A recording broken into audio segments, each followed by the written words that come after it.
Esse é o maior mistério de todos os mistérios do céu, porque no Apocalipse capítulo 10, versículo em diante, e também no capítulo 8, versículo em diante, nos diz que quando o sétimo selo foi aberto, que é e que contém o mistério da vinda do Senhor à sua igreja, nos disse que houve silêncio no céu por quase meia hora. Não sabiam, e de momento, quando foi aberto esse mistério, este selo, então conhecem que é o mistério da vinda do Senhor à sua igreja. Porém, houve silêncio para que ninguém soubesse, para que as pessoas não soubessem, e para que o inimigo de Deus não soubesse e afetasse a vinda do Senhor no último dia. Porque o inimigo de Deus, o diabo, sempre imita as coisas que Deus fará, para que quando Deus as faça, as cumpra, as pessoas digam, isso é o mesmo que fizeram aquelas outras pessoas. Como a vinda do Senhor há 2000 anos atrás, depois vemos que Gamaliel, esse homem sábio, disse que antes de Jesus, antes que ocorressem essas coisas que os discípulos de Cristo falavam e pregavam, ele disse, antes vieram Teudas e Judas dizendo que eram pessoas importantes. Ou seja, dizendo que eram pessoas importantes. Eram pessoas que estavam aparecendo como se fossem o Messias ou um profeta importante. E lhe seguiram muitas pessoas, porém, essas pessoas morreram. Morreu cada uma delas. E se desfez todo esse movimento. E todas essas pessoas que a seguiam. Se isto é semelhante agora, se passará da mesma forma. Mas se esse movimento é de Deus, ninguém poderá detê-lo. Se isto é de Deus, tenham cuidado. Não estejam resistindo a Deus. Não sejam encontrados lutando e pelejando contra o programa de Deus. Contra o programa de Deus que Ele tem para esse tempo. E então compreenderam que deviam ter cuidado com o levantar-se contra esse movimento de Cristo, seguido pelos apóstolos e seguido por todas aquelas pessoas que estavam recebendo Cristo como Salvador, o qual cresceu a tal grau que o cristianismo encheu o mundo inteiro. Conforme el camino que llaman herejía, sirva al Dios de mis padres. Era llamado herejía, el camino de Cristo, el camino cristiano. El cristianismo era llamado um caminho de herejía. Porém, vejam a forma em que nasceu. E como São Paulo disse, conforme o caminho que chama heresia, sirva ao Deus de meus pais. Era chamado heresia esse caminho de Cristo, o caminho cristão. O cristianismo era chamado o caminho de heresia, um caminho de herege. Por isso perseguiam os cristãos e os matavam. Mas vejam, o que era uma heresia, ou chamada heresia para aquele tempo, era a verdade divina conforme o programa divino que foi realizado naquele tempo. E foi crescendo e chegou até o dia presente.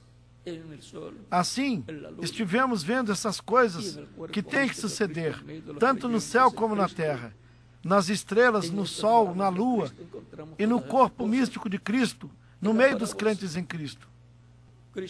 Nestas parábolas de Cristo vemos todas essas coisas. Cristo falava ao mundo nas parábolas, falava assim às pessoas. Porém, à parte, falava abertamente aos seus discípulos, embora eles não entendiam muitas coisas. E quando Pedro fez certas perguntas, falou algumas coisas com Cristo, Cristo lhe respondeu, o que não entendes agora, entenderás depois. Eles não entendiam como Cristo podia dizer, destrua esse templo e em 3 dias eu levantarei.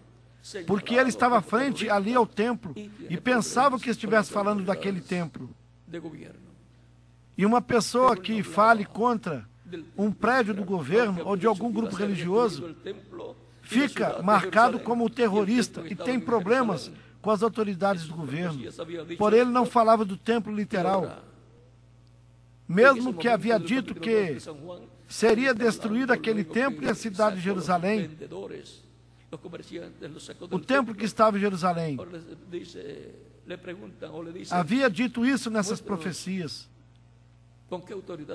E neste momento do capítulo 2 de São João, ele estava falando, logo que tirou os vendedores, os comerciantes de dentro do templo. Então lhe perguntaram ou disseram: mostra-nos com que autoridade tu fazes isto, mostra-nos algum sinal. Eles queriam um sinal, mas Cristo disse: destruam este templo, em 3 dias eu levantarei. Mas aquelas pessoas pensavam que ele estivesse falando do templo literal, e lhe disseram: este templo foi levantado em 46 anos. Assim foi construído. E tu dizes que em 3 dias o levantarás? Eles estavam interpretando as coisas de forma literal. E então, quem se arriscaria a destruir aquele templo? Então seria preso. Porém, ele falava do templo da sua carne, do seu corpo físico. Os discípulos pensavam que estivesse falando daquele templo literal. Mas quando ele morreu, ressuscitou, então compreenderam que falava do seu templo de carne, o seu corpo físico. E depois São Paulo falando do corpo dos crentes, ele disse: não sabeis vós que sois templo de Deus e que o Espírito de Deus habita em vós? Aquele que destrói o templo de Deus, Deus o destruirá. Portanto, toda pessoa que persiga e mate, destrua os crentes em Cristo, estará destruindo o templo humano de Deus, que forma parte da igreja do Senhor Jesus Cristo. Porque cada crente em Cristo é um templo onde o Espírito de Deus habita. E, consequentemente, terá problemas diante de Deus todas aquelas pessoas que façam algo contra os crentes em Cristo. E também os que façam algo contra o povo hebreu. Portanto, é importante que cada pessoa compreenda isso. Que todo crente em Cristo nascido de novo é um templo de Deus. E que o Espírito de Deus habita em vós. O Espírito de Deus habita em vós. O Espírito Santo. E Ele é quem faz a obra de Deus através de cada crente em Cristo. Ele faz o querer, coloca na pessoa, na sua alma, o querer fazer as obras que estão estabelecidas que cada crente deve fazer. E também o fazer, ou seja, que lhe ajuda e que opera na pessoa e através da pessoa para que sejam feitas as obras que devem ser feitas por cada crente em Cristo. De modo que é uma obra de Deus por meio do seu Espírito Santo, através de cada crente em Cristo. E é uma obra de fé, porque a fé sem obras está morta. É uma obra de fé, todo esse trabalho que cada crente em Cristo faz na igreja do Senhor Jesus Cristo. De modo que é o Espírito Santo atuando através de cada crente em Cristo. Assim como Deus atuou por intermédio do seu Espírito Santo, através de Jesus Cristo. Depois Cristo disse que o Espírito Santo será o que estará em nós e que nos revelará todas as coisas que hão de suceder. Consequentemente, será o mesmo que operará por meio dos crentes em Cristo. Todo o poder divino Deus colocou em Cristo. E todo o poder de Cristo foi colocado na igreja do Senhor Jesus Cristo. E todas as coisas Deus as fez por intermédio de Cristo. E Cristo fez todas as coisas através da sua igreja. E continua atuando por intermédio da sua igreja neste tempo final. Assim, é importante olharmos e assim vermos os sinais do campo espiritual e também do campo físico, que nos mostram que nós estamos vivendo no fim. Estamos vivendo no último dia, no dia milenar de número 7. ou no 7º milênio de Adão até aqui, ou no 3º milênio de Cristo até aqui, no último dia, do qual Cristo disse: eu ressuscitarei no último dia. Isto é para todos os crentes em Cristo, conforme o capítulo 6 de São João, versículos 39 e 40. Assim, a promessa da vinda de Cristo é para a igreja do Senhor Jesus Cristo. A promessa da segunda vinda de Cristo antes da grande tribulação. Depois a promessa da vinda de Cristo após a grande tribulação, no final da grande tribulação, isso será para o povo hebreu. Tão simples assim. Porém, será um mistério muito grande a vinda de Cristo à sua igreja no último dia, porque Ele vem para lhe dar a fé, para ser transformada e levada com Cristo à ceia das bodas do Cordeiro. E essa fé girará em torno da vinda de Cristo para o último dia, da segunda vinda de Cristo, que será a sua igreja. E eles o reconhecerão vindo à sua igreja.